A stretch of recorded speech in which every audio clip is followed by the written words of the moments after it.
നമസ്കാരം, എല്ലാവർക്കും സ്വാഗതം. ഇന്ന് നമ്മൾ വിശകലനം ചെയ്യാൻ പോകുന്നത് വളരെ സങ്കീർണമായ ഒരു സാങ്കല്പിക സാഹചര്യമാണ്, പക്ഷേ ഒരുപാട് ചർച്ച ചെയ്യപ്പെടുന്ന ഒരു വിഷയം കൂടിയാണിത്. ഇങ്ങനെയൊരു സാഹചര്യം ഒന്ന് ആലോചിച്ചു നോക്കൂ. അമേരിക്കയും ഇസ്രയേലും ചേർന്ന് ഇറാനിൽ വലിയ രീതിയിലുള്ള ആക്രമണങ്ങൾ തുടങ്ങുന്നു.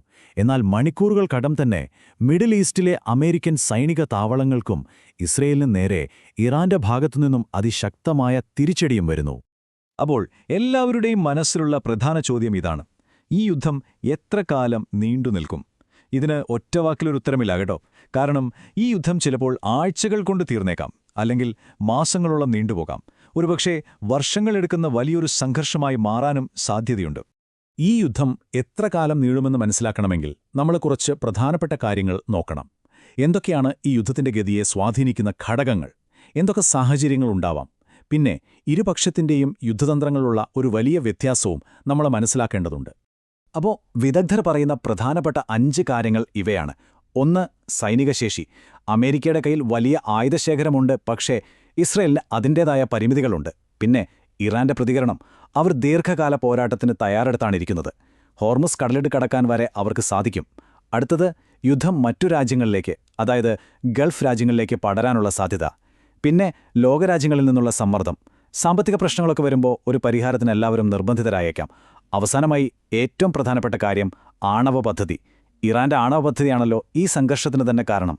അപ്പോൾ ഈ 5 കാര്യങ്ങളെ ആശ്രയിച്ചിരിക്കും യുദ്ധം എങ്ങോട്ട് പോകുമെന്ന്.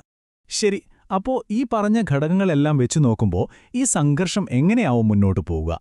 വിദഗ്ധർ പ്രധാനമായും 3 സാധ്യതകളാണ് കാണുന്നത്. നമുക്കതിലേക്ക് കടക്കാം. ഇവിടെ നമ്മൾ കാണുന്നത് 3 വ്യത്യസ്തമായ വഴികളാണ്. ഒന്നാമത്തേത്, ഒരു ചെറിയ യുദ്ധം, അതായത് ലോകരാജ്യങ്ങൾ ശക്തമായി ഇടപെട്ട് ഒരു വെടിനിർത്തലുണ്ടാക്കുന്നു. പക്ഷേ അത് വളരെ ദുർബലമായൊരു സമാധാനമായിരിക്കും. ഇറാന്റെ ശക്തി കുറയുമെങ്കിലും അവർ പൂർണ്ണമായി പരാജയപ്പെടില്ല. രണ്ടാമത്തെ സാധ്യതയാണ് ഒരു നീണ്ട യുദ്ധം, അതായത് യുദ്ധം മറ്റു രാജ്യങ്ങളിലേക്ക് പടരുന്നു, വ്യക്തമായൊരു വിജയമില്ലാതെ മാസങ്ങളോളം നീണ്ടുപോകുന്നു. ഇത് ലോക സാമ്പത്തിക വ്യവസ്ഥയ്ക്ക് തന്നെ വലിയൊരു ആഘാതമാകും. ഇനി ഏറ്റവും മോശം സാഹചര്യം, ഇറാൻ അവരുടെ ആണവ പദ്ധതി വേഗത്തിലാക്കുന്നു. അതിന്റെ പ്രത്യാഘാതങ്ങൾ എന്തായിരിക്കുമെന്ന് നമുക്ക് പ്രവചിക്കാൻ പോലും കഴിയില്ല. ഈ 3 എണ്ണത്തിൽ ഏതിനാണ് കൂടുതൽ സാധ്യത? ഒരു ചെറിയ യുദ്ധം ചിലപ്പോൾ നടന്നേക്കാം, പക്ഷേ മിക്ക വിശകലന വിദഗ്ധരും വിശ്വസിക്കുന്നത് മാസങ്ങൾ നീണ്ടുനിൽക്കുന്ന ഒരു സംഘർഷത്തിനാണ് കൂടുതൽ സാധ്യതയെന്നാണ്. കാരണം യുദ്ധം മറ്റു രാജ്യങ്ങളിലേക്ക് പടരാനും സാധ്യതയുണ്ട്. പിന്നെ ഇരുപക്ഷത്തിനും ഇതൊരു അഭിമാന പ്രശ്നം കൂടിയാണല്ലോ. അപ്പോൾ എന്തുകൊണ്ടാണ് ഈ നീണ്ട യുദ്ധത്തിന് ഇത്രയും സാധ്യത കൽപ്പിക്കുന്നത്? അതിന്റെ ഉത്തരം കിടക്കുന്നത് ഇരുപക്ഷത്തിന്റെയും യുദ്ധതന്ത്രങ്ങളിലുള്ള ഒരു വലിയ വ്യത്യാസത്തിലാണ്. നമുക്കതൊന്ന് നോക്കാം. ഈ തന്ത്രത്തെയാണ് അസിമെട്രിക് വാർഫെയർ അഥവാ അസന്തുലിതമായ യുദ്ധമുറയെന്ന് പറയുന്നത്. സിമ്പിളായി പറഞ്ഞാൽ, ശക്തി കുറഞ്ഞ ഒരു സൈന്യം ശക്തി കൂടിയ ഒന്നിനെ നേരിടുന്ന രീതിയാണിത്. ഇവിടെ നേർക്കുനേരൊരു പോരാട്ടമില്ല. പകരം ശത്രുവിന്റെ ദൗർബല്യങ്ങളെ മുതലെടുക്കുക, അവരുടെ പണവും സമയവും ക്ഷമയും പരീക്ഷിച്ചുകൊണ്ട് അവരെ തളർത്തുക. ഇതൊരു സ്പ്രിന്റല്ല, ഒരു മാരത്തോൺ ഓട്ടമാണ്. ആരാണ് അവസാനം വരെ പിടിച്ചു നിൽക്കുന്നത്, അവരാണ് വിജയി. ഈ തന്ത്രം എത്രത്തോളം ഫലപ്രദമാണെന്ന് മനസ്സിലാക്കാൻ ഈ കണക്കുകൾ നോക്കിയാൽ മതി. ഒന്ന് ആലോചിച്ചു നോക്കൂ. ഇറാൻ അയക്കുന്ന ഒരു സാധാരണ ഡ്രോണിന് ഏകദേശം $20,000 വില. എന്നാൽ അതിനെ വെടിവെച്ചിടാൻ അമേരിക്ക ഉപയോഗിക്കുന്ന ഒരു പാട്രിയോട്ട് മിസൈലിന്റെ വില എത്രയാണെന്നോ? $40 ലക്ഷം. അതായത് $20,000 ഒരു ആയുധത്തെ നശിപ്പിക്കാൻ $40 ലക്ഷം ചിലവാക്കണം. ഈ ഭീമമായ സാമ്പത്തിക അന്തരം തന്നെയാണ് ഇറാന്റെ ഏറ്റവും വലിയ ശക്തി. അപ്പോൾ ഇതിന്റെ പ്രത്യാഘാതങ്ങൾ എന്തൊക്കെയാണ്? 1. വലിയ സാമ്പത്തിക നഷ്ടം. ലക്ഷക്കണക്കിന് ഡോളർ വിലയുള്ള മിസൈലുകൾ ഇങ്ങനെ ഉപയോഗിച്ച് പ്രതിരോധിക്കുന്നത് അമേരിക്കയ്ക്ക് അധികകാലം തുടരാനാവില്ല. 2. ഓരോ തവണയും ഒരു ചെറിയ ഡ്രോൺ അയച്ച് അമേരിക്കയെക്കൊണ്ട് വലിയ വിലയുള്ള മിസൈൽ ഉപയോഗിപ്പിക്കുമ്പോൾ ഇറാൻ അവരുടെ അതിജീവനശേഷി ലോകത്തിന് മുന്നിൽ കാണിക്കുകയാണ്. ഇത് അവർക്ക് നൽകുന്ന ഒരു മാനസികമായ മുൻതൂക്കമുണ്ട്. പിന്നെ ലോകത്തിലെ എണ്ണ വിതരണവും കപ്പൽ ഗതാഗതവുമൊക്കെ തടസ്സപ്പെടുമ്പോൾ അമേരിക്കയുടെയും ഇസ്രായേലിന്റെയും മേൽ അന്താരാഷ്ട്ര സമ്മർദ്ദം കൂടും. ചുരുക്കി പറഞ്ഞാൽ, ഇറാൻ പന്തയം വയ്ക്കുന്നത് അവരുടെ പിടിച്ചുനിൽക്കാനുള്ള കഴിവിന്മേലാണ്. ശരി, ഈയൊരു സാഹചര്യത്തിൽ യുദ്ധം എങ്ങനെയായിരിക്കും അവസാനിക്കുക? വിദഗ്ധർ മുന്നോട്ട് വയ്ക്കുന്ന 5 സാധ്യതകൾ എന്തൊക്കെയാണെന്ന് നമുക്ക് നോക്കാം.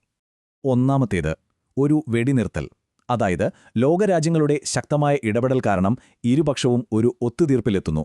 പക്ഷേ അതൊരു ദുർബലമായ സമാധാനമായിരിക്കും.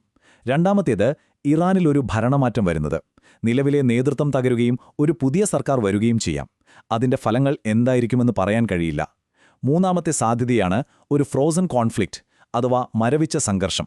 അതായത് വലിയ രീതിയിലുള്ള പോരാട്ടങ്ങൾ നിൽക്കും, പക്ഷേ പിരിമുറുക്കം അതേപടി തുടരും. നാലാമതായി, ഈ യുദ്ധം മറ്റു ഗൾഫ് രാജ്യങ്ങളിലേക്ക് കൂടി വ്യാപിക്കുകയും വർഷങ്ങളോളം നീണ്ടു നിൽക്കുകയും ചെയ്യാം. ഇനി അഞ്ചാമത്തേത്, ഏറ്റവും ഭയാനകമായ സാഹചര്യം: ആണവയുദ്ധം. നയതന്ത്രങ്ങളെല്ലാം പരാജയപ്പെട്ടാൽ ഒരുപക്ഷെ കാര്യങ്ങൾ അങ്ങോട്ടെത്തിയേക്കാം. ഓക്കേ, അപ്പോ ഇത്രയും കാര്യങ്ങൾ നമ്മൾ ചർച്ച ചെയ്തു.